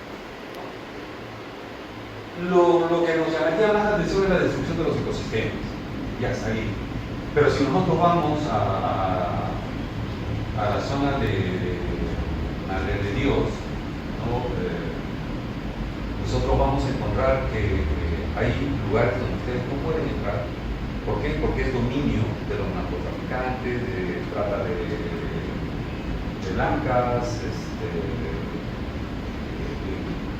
una actividad totalmente delictiva, ¿no? O sea, no solamente es la destrucción del ecosistema, sino es la pérdida de la autoridad, ¿no?, jurisdiccional, porque prácticamente son gente que se autogobierna y hace lo que quiere. Fíjense, eso es la Rinconada, y ustedes entren a internet, vean la Rinconada y ustedes van a ver todos los problemas que tienen la Rinconada.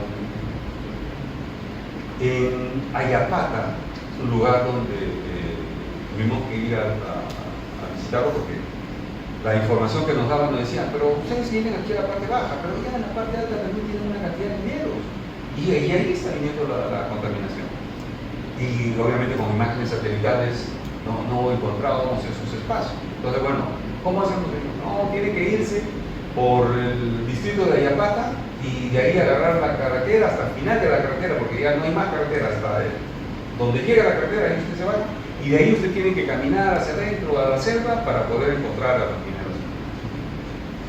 Bueno, ya un poco a la aventura, nos metimos, llegamos al fin de la carretera, y ¿qué? Los mineros habían hecho su propia carretera. Habían cortado, tenían ustedes el cerro, la carretera, que era solamente para que pasen las motos lineales, y después el precipicio, ¿no? Y uno trepado ahí, bien agarrado al motociclista. Fíjense, es tanto el ingenio del hombre peruano que ha hecho todo y ha ido haciendo sus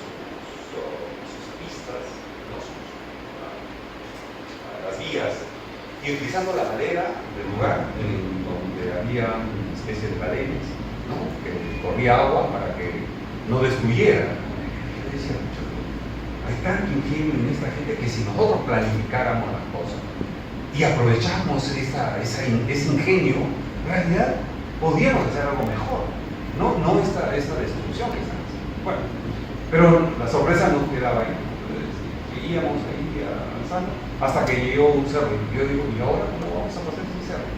Pues estos señores habían localizado una falla geológica. Y ustedes saben que en la falla geológica siempre las cajas a veces son material mucho más débil, ¿no? Y entonces habían aprovechado eso, habían sacado, habían cortado y habían hecho una especie de túnel en ese cerro de un sitio al otro sitio, porque a lo contrario hubiéramos tenido que subir y bajar nuevamente. Pues ellos no, habían hecho. Y pasaba solamente la camioneta, la motocicleta, ¿no? Todos agazapados, y pasaba al otro lado. Y ustedes no se imaginaban al otro lado.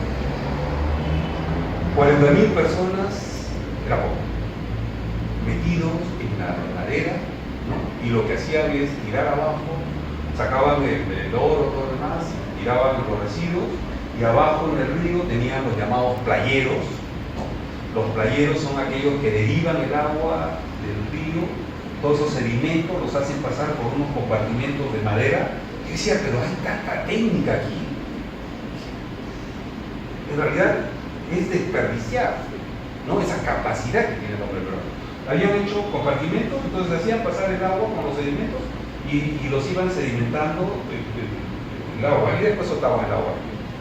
Luego esos sedimentos los cogían, los arandeaban y ahí le ponían al mercurio.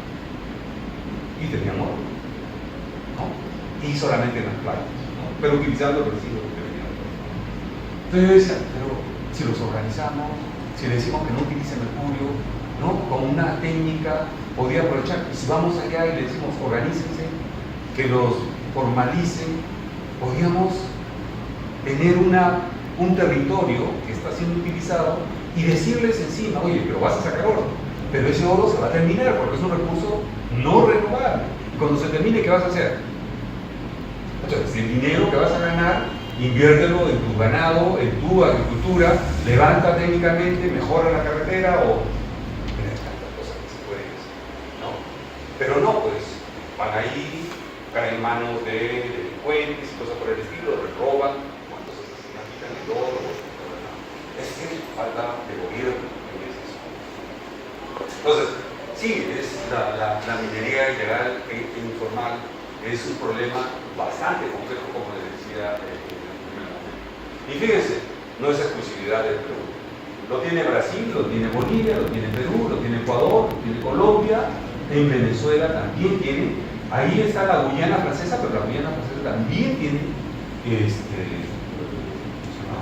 minería informal, ¿no? Los franceses, cuando tenemos, por lo menos pude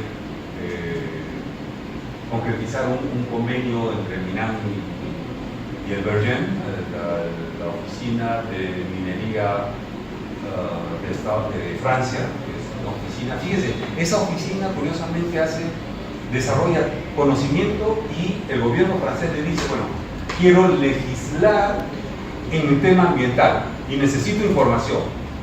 Y es el instituto el que tiene que dar esa información, ¿no? Algo así como el EPA o la EPA, la Agencia Norteamericana de Medio Ambiente de Estados Unidos, que hace todas las investigaciones. La pregunta es, ¿dónde está el EPA o dónde está el Bergen que le dé información al ministerio? Cada vez que tenemos que hacer un ECA o un LMP, tenemos que entrar y buscar cuál es el LMP o cuál es el ECA. Bueno, ECA, creo que somos nosotros y luego otro país más, pero existen más los límites máximos permisibles, ¿no? Como estándares ambientales, y tenemos que ir a buscar por qué, cómo, cuál es la razón de poner 6,6 ppm de mercurio, ¿no? En suelos agrícolas, ¿no? Para que si está por arriba ya son suelos contaminados, si está por debajo, no, todavía no son suelos contaminados, porque no tenemos información.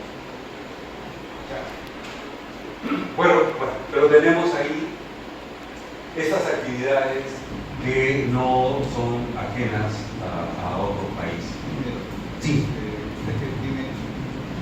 de mi experiencia en el MINAM, yo tengo entendido de que todo el tema de la instrumentalización, ¿no?, de la normativa que está relacionada con los ECAs y los límites máximos transmisibles, son tomados de los sectores. Y los sectores, esos instrumentos, han sido de alguna manera recomendados, impuestos por la industria. Entonces, gran parte de lo que hoy en día tenemos de límites máximos permisibles provienen de la industria. En cuanto a lo que el Ministerio del Ambiente ha podido realizar, está bastante limitado. Incluso en la historia misma del Ministerio en los últimos años, con el tema de la flexibilización normativa, es una cosa increíble porque prácticamente el Ministerio, de haberse convertido en un superministerio, ¿no?, de haber tomado decisiones de política muy importantes, simplemente se les ató de manos con una serie de normas que impedían, incluso hasta el día de hoy, porque toda la decisión al final lo toma la presidencia del Consejo de Ministros, que es un nivel ya no técnico, sino es un nivel político. Entonces, al final, cualquier tipo de modificación, cambio, mejora que se pretenda hacer, al final son ellos los que lo toman, en base a los intereses de los grupos económicos, porque al final eso es lo que sucede. Por eso es que venía diciendo con el tema de esto de la minería, ¿no?, legal, que sucede lo mismo, pero también los instrumentos que tenemos a nivel del Ministerio del Ambiente provienen de la industria. Y eso se ve de una manera bastante notoria en cuanto al tema de, por ejemplo, telecomunicaciones, que es lo que yo conozco más, ¿no? Y lo que tiene el Ministerio actualmente como ECA y como límite máximo permisible es pues lo que viene de los señores del Ministerio de Transportes y Comunicaciones. No hay mayor aporte del Ministerio del Ambiente al respecto. No puede, por norma, no puede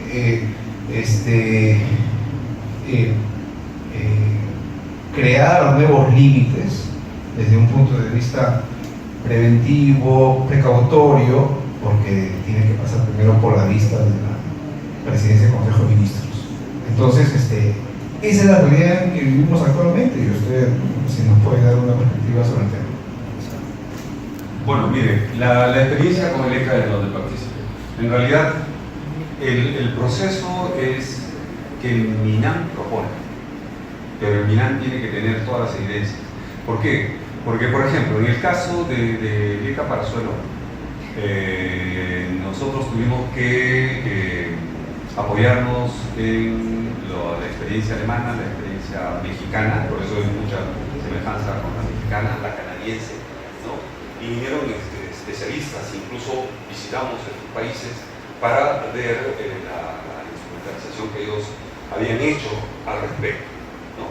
Entonces, lo que necesitamos para presentar, para realizar esas propuestas son las evidencias científicas, ¿no?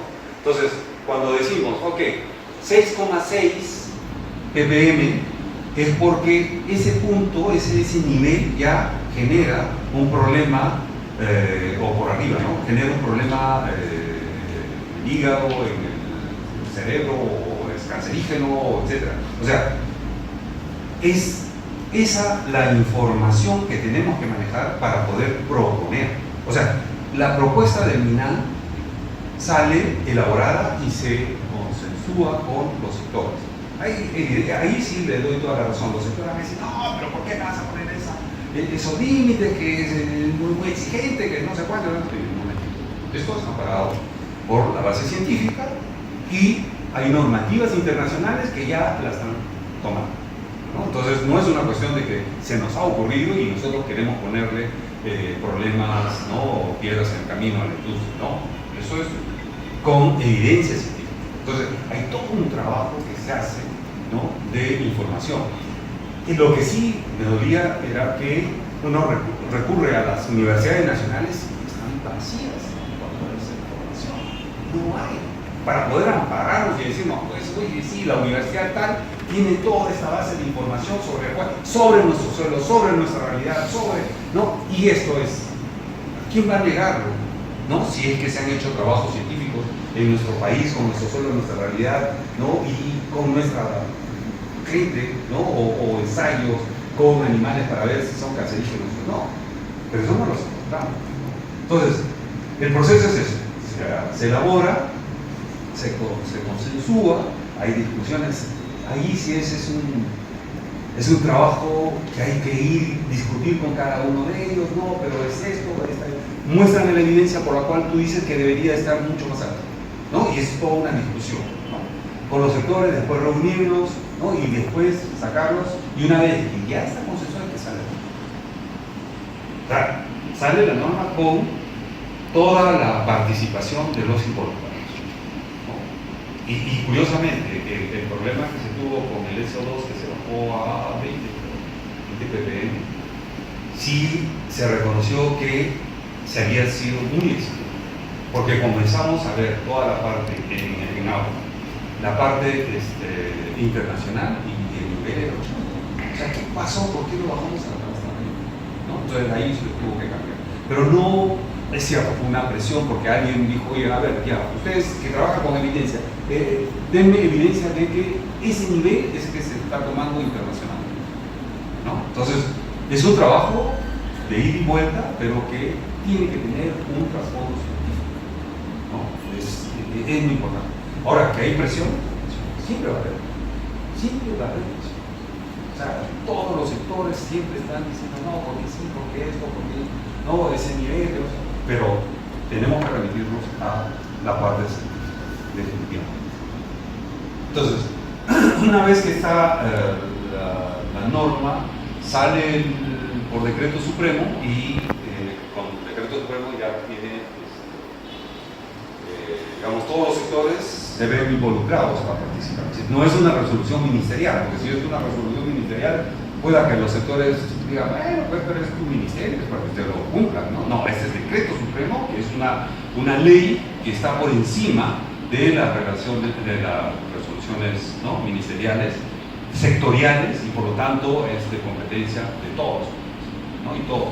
Entonces ahí tenemos que ir nuevamente al sector producción y decirle, oye, ¿sabes qué? Se aplica la norma de esta forma, ¿no? Estos son los estándares. Porque, claro, para el caso de Casuelo teníamos 21 parámetros.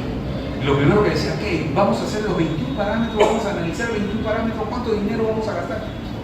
No, no es así. ¿Qué industria tienes? Yo soy industria láctea. Ya, en la industria láctea, ¿qué utilizas? ¿Qué sustancias químicas utilizan? No, solamente desinfectante para limpiar el piso. Sí. Y para tu caldero, para hacer ¿con qué lo calientas? Bueno, utilizamos petróleo, ¿no es cierto? ¿Qué petróleo? F1, F2, F3. No, F1. Ah, gasolina de alto. Entonces, eso es una norma. O sea, tú ves todo tu proceso y en tu proceso identifica cuáles son las sustancias químicas que vienen en tu proceso y esos son los que tú tienes que tener cuidado, analizar y ver que estén siempre por debajo de lo que establece el reglamento. ¿Ustedes son de minería? Sí, minería. ¿Qué utilizan? Bueno, metalurgia, ya. ¿Qué elementos, qué sustancias químicas? Esto en mi proceso. Perfecto. Tienes que utilizar, ¿no?, los estándares ligados a este proceso, ¿no? Entonces, no es que el ministerio saque la normativa y se quede ahí, no. Tenemos que ir a los sectores y explicarles a cada uno de ellos, ¿no?, cómo se debe aplicar. Porque cada sector lo tiene que implementar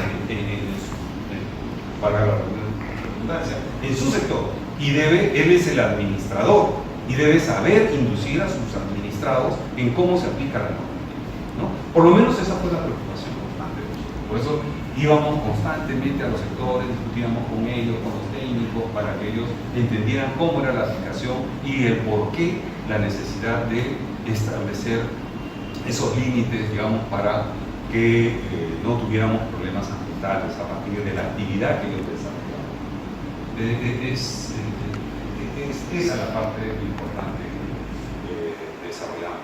Por lo menos en el ECA-Suelo, ¿no? En el ECA-Suelo y después en las guías, porque no solamente es decir, oye, ya, es la norma y bueno, arréglatela tú como puedas y haz tu muestreo, no, es la guía para que sepas muestrear, ¿no? La guía para que sepas hacer el plan de descontaminación del suelo si es que ocurrió un derrame, ocurrió un problema qué puede ocurrir, ¿no? Ya, ahí tienes la guía, ¿no? Y por último, la guía para los estudios de afectación a la salud y al ambiente, ¿no? El EAS, que en realidad ahí no tuvimos mucha suerte porque era competencia de dos ministerios. Y el Ministerio de Salud decía, no, pues usted, ¿por qué tiene que sacar esa guía? La guía la vamos a sacar. Sí, pero es ambiental. Bueno, entonces saca tu guía. Y es una de las cosas que tenemos en el país, ¿no? O sea, los sectores no entendemos que estamos trabajando sobre un ecosistema y que allí tenemos que sentarnos todos. En realidad no deberíamos sacar tantas normas, ¿no? Que a veces el administrado me dice, sí, pero me están pidiendo aquí una cosa, me piden acá otra cosa, me piden acá otra cosa, y se sienten abrumados de tanto. Deberíamos de organizar todo eso para que el administrado sepa cómo ir y cumplir sus exigencias ambientales que les exigen la actividad que están desarrollando. Entonces, también hay un ordenamiento que se tiene que hacer en el país, en esa parte. ¿Siguiente? Ahora fíjese, aquí Raes y Nuroyani, Raes fue asesor del Ministerio de Honorabilidad. Nuroyani es uno de los gurús de la agraria. Ellos, por ejemplo, dijeron, ¿cuáles son los problemas ambientales del Perú? ¿No? Y comenzaron a evaluar, ¿no? Y dijeron, bueno, el caos ambiental urbano, la minería ilegal, la minería formal, ahí están los dos, ¿no? La deforestación, la tala ilegal, la mala gestión de bosques, la matriz energética insostenible, planificación sectorial, social y ambientalmente irresponsable, la industria pesquera ambientalmente malsana, pasivos mineros y petroleros, agricultura insostenible, deterioro generalizado de fuentes de agua dulce y cuencas hidrográficas, cambio climático, pobre representación política favorable a la gestión ambiental, un poco de lo que estamos discutiendo, ambientalmente responsable, impactos ambientales sobre la salud y el bienestar humano, débil protección al patrimonio natural, es decir, las áreas naturales protegidas, ¿no? Pueblos originarios, territorio colectivo, concesiones y titulación de tierras, que eso es un problema bastante serio, ¿no? Por eso tenemos problemas con las comunidades, que cada vez que se da una concesión saltan las comunidades y dicen, bueno, ¿por qué vas a venir a sacar el oro? Yo soy propietario y eso tengo desde la época de la colonia, somos nosotros propietarios de esos terrenos. Pero ellos son propietarios del terreno superficial, no son propietarios del subsuelo donde está el mineral, ¿no? Entonces, ahí hay un problema porque muchas veces cuando dicen, bueno, ya vamos a transar, ¿no? Y le dicen, ya dame tus papeles en los cuales diga que tú eres el propietario, tú como comunidad, no los tienes, ¿no? Entonces hay un problema bastante serio con la titulación. Información ambiental dispersa, poco transparente y de calidad de servicio. Entonces enumeraron todo eso y después comenzaron a analizar en base a toda una matriz de ponderación y comenzaron a encontrar que, por ejemplo, el caos ambiental urbano, la deforestación, la tala ilegal, la mala gestión de bosques, ¿no? Y los impactos ambientales sobre la salud y el bienestar humano eran los que tenían el mayor puntaje, ¿no? Esos son los problemas más álgidos del país. Luego, la minería ilegal y la minería formal son los que tienen la relevancia política, es decir, por cuestiones políticas, ¿no? Estas actividades, lo que nos acaba de decir nuestro colega, son las que no tienen solución porque hay una parte política, ¿no? Hay una presión. La matriz energética sostenible, ¿no?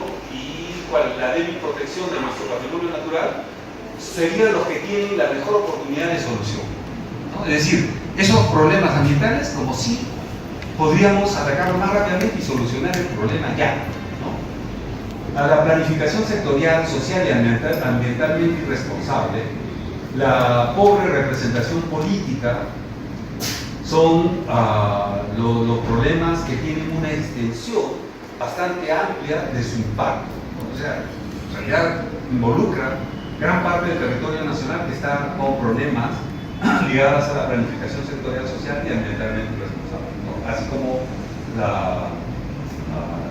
la representación política también. Y luego, la agricultura insostenible, ¿no? La minería ilegal. O sea, a pesar de que la minería ilegal tiene una relevancia política, es un problema ambiental, ¿no? Conjuntamente con la agricultura insostenible y con el caos ambiental urbano, que tienen una mayor complejidad para su solución. No sé si los mareo, pero la idea es que ustedes vean los colores. Yo estoy leyendo rojo, caos ambiental, deforestación, tala ilegal y mala gestión de bosques, ¿no? El otro rojo, impactos ambientales a la salud y al ambiente. Y esos, en realidad, corresponden a mayor puntaje general. Luego voy al morado, minería ilegal, minería formal, ya no hay más morado, esos tienen una relevancia política. Voy a ver cuál de ellos, al amarillo, que es agricultura insostenible, pero también es el caos ambiental, parte urbano, es amarillo, minería ilegal, amarillo, ¿no? Entonces, esos son los que corresponden a la mayor complejidad para dar solución. Es decir, hay tantas aristas en estos problemas ambientales que la solución no viene por un solo lado, ¿no? ¿Me puede definir caos ambiental urbano? ¿Qué cosa es lo que está dentro del caos ambiental urbano? En el caos ambiental urbano es la falta de planificación urbana, ¿no? Por ejemplo, se están tomando, por ejemplo, áreas que son vulnerables, ¿no? Chosica, por ejemplo, están localizados en Quirio, en estas quebradas que son activas, ¿no? Y la población ha entrado a ocupar esos sitios. Si el municipio no tiene el mapa, no sabe que es una zona vulnerable, y si lo tiene y sabe que es vulnerable, no ha ido y le ha dicho, señores, ustedes están ocupando una zona que es vulnerable y ustedes van a correr, están en riesgo, ¿no? Y lo peor de todo ello es que han ido y le han puesto luz, le han puesto agua, le han puesto desagüe, ¿no? Porque es un servicio básico. Y entonces, ¿con eso qué han hecho? Le han santiguado su permanencia en ese sitio que es peligroso, ¿no? Entonces, eso es un caos de no tener una idea de los espacios de ocupación urbana, ¿no? Ticlio Chico, que hablamos la vez pasada, ¿realmente Ticlio Chico debería ser una zona habitable? Con toda la cantidad de humedad que tiene, en realidad estamos exponiendo a toda esa población a enfermedades crónicas. Esos niños que van a nacer respirando agua, cuando lleguen a la edad adulta, no tendrán problemas con los pulmones o más accesibilidad a tener pleuras, ¿no? a los pulmones, porque están en un ambiente que les hace propicio tener, digamos, adquirir esas enfermedades. Entonces, eso es también la falta de una visión del espacio para su ocupación. Lo otro es el hacinamiento, ¿no? O sea, fíjense, Colombia, Bogotá, Medellín, La Paz, tienen funiculares y tienen espacios de tratamiento de estas áreas. O sea, algo así como, bueno, ya tenemos el Cerro San Cosme, no tuvimos la posibilidad de planificarlo, ya tenemos ahí. Pero ¿cuál fue la solución? Darle mejores condiciones. Ustedes van a las zonas pobres en Medellín y tienen un museo en esas zonas que antes eran barriadas, muy pobres, un museo, parques, un funicular que hace que digamos, el transporte sea mucho más accesible, la gente pueda movilizarse con mayor rapidez. ¿Qué han hecho los alcaldes de nuestro país en estas zonas de laderas? Las escaleras, ¿no? O sea, ustedes todos los días tenemos que ver gente que va subiendo las escaleras hasta el último rincón y tiene que bajar las escaleras, ¿no? No hemos pensado, recién ahora está hablando del alcalde de funicular, ¿no? Pero es que eso es parte de ese caos, ¿no? Se pone se les da servicio de agua para aguas servidas, ¿no? Y tenemos el problema de dependencia, ¿no? Porque ya solucionaron, por lo menos eso es lo que nos dijeron los técnicos, solucionaron el problema el primer problema, ¿no? de la inundación, y como habían cortado el agua, nuevamente le pusieron agua, ¿no? Para la gente de la parte alta. Le pusieron agua y nuevamente comenzó a desbordarse el templo. Ustedes, cuando se vayan a Italia, ustedes van a encontrar que todos los cerros, los apeninos, están planificados. Tienen buen sistema de dotación de agua, de servicios de aguas servidas, ¿no? Y no tenemos esos problemas. O sea, en realidad, el ordenamiento urbano en nuestro país no existe. El ordenamiento territorial en nuestro país no existe. Por eso es que tenemos tantos problemas ambientales. Gente que ocupa tierras que no son aptas, gente que se mete a hacer casas en los lugares inestables, carreteras que son construidas, ¿no?, en zonas muy vulnerables, ¿no?, puentes que se construyen sobre rellenos sanitarios que no se caen, sino se desploman, ¿no? Entonces, díganme si no hay un caos, ¿no? Y el caos no es exclusivamente de la ciudad, el caos es en nuestra ciudad, porque nosotros somos los que planificamos, ¿no? En realidad lo que sucede ya en la ciudad es la consecuencia de lo malo que nosotros hacemos en la ocupación, el diseño, ¿no?, y el manejo, ¿no?, ambiental de la ciudad. Hay mucho más que rebanar el tema ambiental. Pero digamos que esto es todo lo que estos autores hicieron para identificar problemas ambientales. Hay mucho más, ¿no? Pero esto es algo así más metodológico, ¿no?, algo así más de ponderación, que deberíamos de hacerlo. O sea, y posiblemente esto funcione de manera muy general en el Perú, pero de manera local no funciona en muchos lugares y tengan diferencias. Si no vamos a provincia, no todo se aplica en algunos lugares del interior de la República.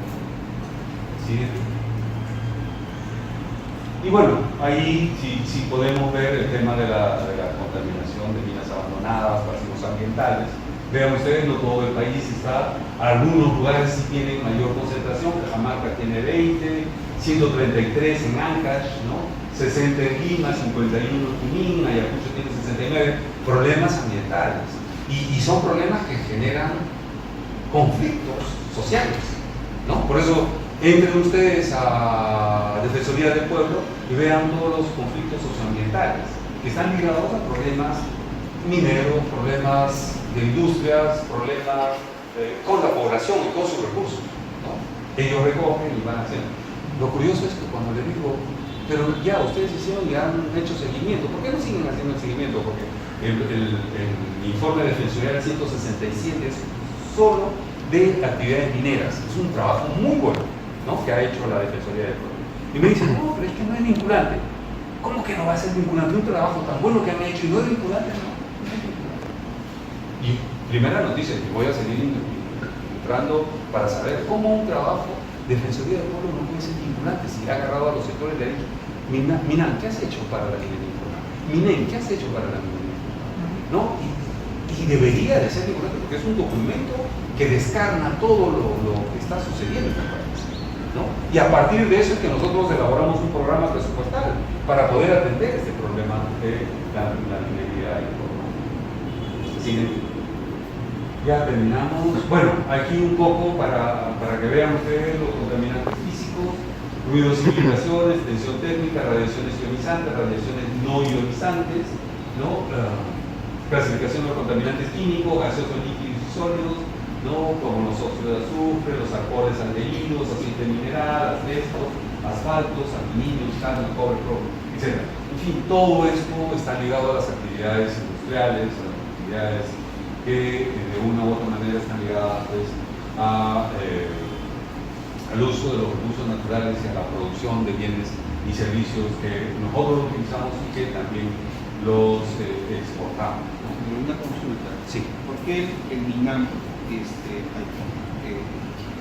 ¿Por qué el MINAM, a través de estos años, no ha reconocido, ya que estoy hablando de contaminantes físicos y radiaciones, en realidad no ionizantes, por qué el MINAM no ha reconocido hasta la fecha que existe un tema de contaminación electromagnética, pero sin embargo sí reconoce que hay contaminación por ruido, ¿no? Contaminación por ruido. Y en otros países también existe reconocimiento de contaminación odorífera, ¿no? Por el tema de los olores, etc., ¿no? Desde la perspectiva del derecho, yo soy alumno de la Facultad de Derecho de aquí de San Marcos, tengo claro una situación en el sentido siguiente. La contaminación por ruido de alguna manera es reconocida porque detrás no hay bufetes, ¿no? O sea, no hay abogados que lo defiendan. En cambio, el campo electromagnético detrás sí tiene los mejores estudios de abogados para defenderlo. Ese es el motivo por el cual hasta la fecha el Ministerio del Ambiente no reconoce que existe un nivel de contaminación electromagnética en el país. Y eso es grave. Es grave, se lo digo porque hasta el momento, como en el comentario anterior le hice mención, ¿no?, acerca de los instrumentos de gestión ambiental, ¿no?, como los ECA, los límites máximos permisibles, en el sector de telecomunicaciones ha sido impuesto por la industria y el MINAM simplemente ha sido mesa de parte del Ministerio de Transportes y Comunicaciones, hasta tal punto de que ahora las transferencias de las competencias a nivel del SENACE, ¿no?, el Ministerio de Transportes y Comunicaciones está entre los últimos de presentarlo, y posiblemente este año se dé la transferencia de competencias, pero solamente se va a dar la transferencia de competencias no de las antenas, sino de aquellos niveles de inversión, como puede ser pues el cableado de fibra, ¿no? Pero la parte fundamental de las comunicaciones, que son las antenas, hoy en día se instalan sin tener un estudio de impacto ambiental. Las normas que usted hace mención, que por decreto supremo los pone el Estado, eso lo pone la industria. Lo pone la industria, ¿no?, entre gallos y medianoche, y simplemente hay que verlos de dónde vienen, de dónde provienen, cómo son puestos, para que la aprobación sea automática a nivel de las municipalidades, y cuando la población sale al frente a reclamar sus derechos, simplemente la municipalidad está atada de manos, no puede hacer nada. Y la industria de telecomunicaciones, así como las mineras, que son grandes aportantes del PBI, la industria de telecomunicaciones es la industria que genera millones a nivel mundial, la que más se ha desarrollado y la que más dinero le debe al país. Sin embargo, ninguna antena paga un impuesto a las municipalidades por tenerlas en el parque, en las plazas, en las avenidas. No pagan nada, solamente pagan 9 soles 50 o 69 soles en algunos casos por dejar la famosa ficha técnica en mesa de partes de la municipalidad. Eso es grave, gravísimo. Y sin embargo el Ministerio del Ambiente está con las vendas, está con los ojos cerrados. Se lo digo eso, ingeniero, porque yo estoy por publicar un libro sobre temas de conflictos socioambientales en telecomunicaciones. Y voy a presentar lo que le estoy haciendo mención, esos temas, porque realmente es grave. Y es grave porque, como le dije, detrás hay estudios, bufetes, ¿no?, de abogados que respaldan eso, y no solamente eso, sino lo más escandaloso, que hay lobbies que desde la academia, desde la universidad, están llevando esto, porque no es para nada gratuito que un académico salga al frente y diga: no pasa nada, no hay efectos, la OMS dice que no pasa nada, que no hay estudios concluyentes que digan que tiene efectos. Esa manifestación desde la universidad por un académico no es gratuita. Hay que ser muy ingenuos para decir que eso sale por un interés de la ciencia, porque el principal efecto es que haya libertad de comercio, libertad de operación, libertad, y generen mayores beneficios a la industria. Bueno, eso es lo que quería mencionarle por el tema de contaminación física. Bueno, esos detalles los desconozco, y en realidad en lo que respecta a Leca solo sí soy consciente de la forma como hemos procedido, y eso tiene todos sus situaciones. Lo de esto, de radiaciones, en realidad poco, particularmente yo no intervengo. Sé que hay especialistas sobre ese tema.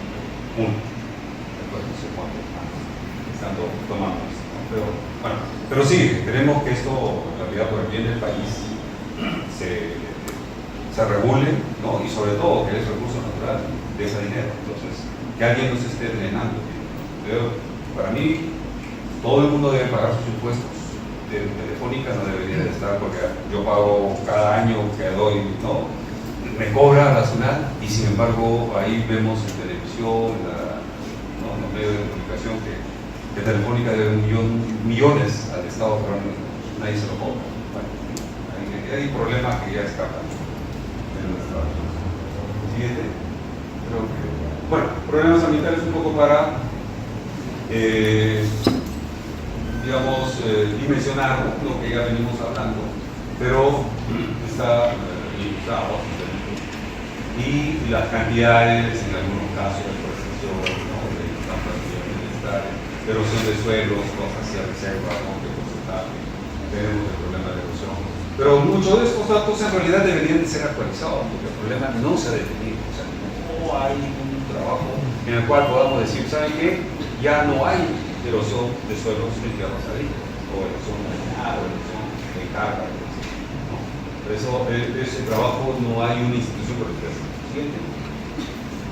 Bueno, y hay inventario de pasivos ambientales, mineros en el Perú de 2006 a 2016, ¿no? O sea, ustedes vean la cantidad, prácticamente en todos los departamentos tenemos pasivos ambientales, y ustedes habrán visto la noticia en el semana pasada, creo, Huarayó, cuando la población ya cansada de que se reunieran y más de lo mismo, cogieron a la especialista del MINAL y la secuestraron por algunas horas, ¿no?